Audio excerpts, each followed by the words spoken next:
السلام عليكم يا جدعان. النهارده انا جايه بلوم على ولية امر. والله العظيم ولية امر، مش مدرس ولا مدرسه ولا الكلام ده كله. لما انا ادخل المدرسه ومعايا طفل وكده، مدخله عادي، دخله الفصل، كان في مشكله في الفصل، تمام. والقى طفل يا عيني مسكين ما معهوش لانش بوكس. ازاي ما تديش لابنك لانش بوكس؟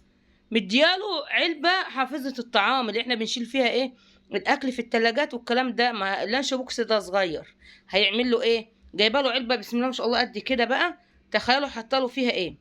والله العظيم صينيه رقاق كامله، رقاق باللحمه المفرومه كامله، ما شاء الله. والولد حاططها على الديسك وشغال ياكل. يا جدعان بألف هنا وشفا. انا ما منعتش حد ياكل يا جدعان، بس خلي بالك اخوك قاعد جنبك او زميلك قاعد جنبك، يمكن ما كانش معاه فلوس يجيب حتى سندوتش طعميه.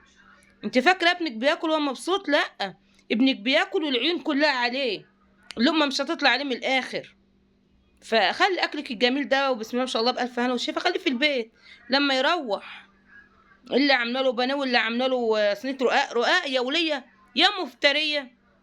وشعبيين اهو والله العظيم. انتوا عارفين انا ساكنه في حته شعبيه اصلا.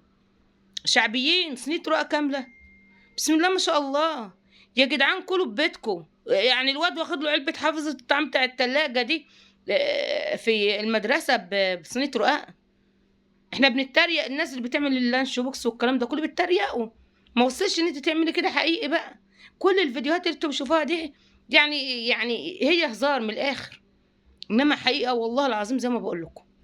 انا داخله المدرسه لاقيه الولد بسم الله ما شاء الله. يا جدعان احنا مش بنحقد على حد ولا حاجه والله، احنا بنبص على اللي جنبه، واحد من هنا وواحد من هنا بسم الله ما شاء الله، وكم صف بقى وشوف.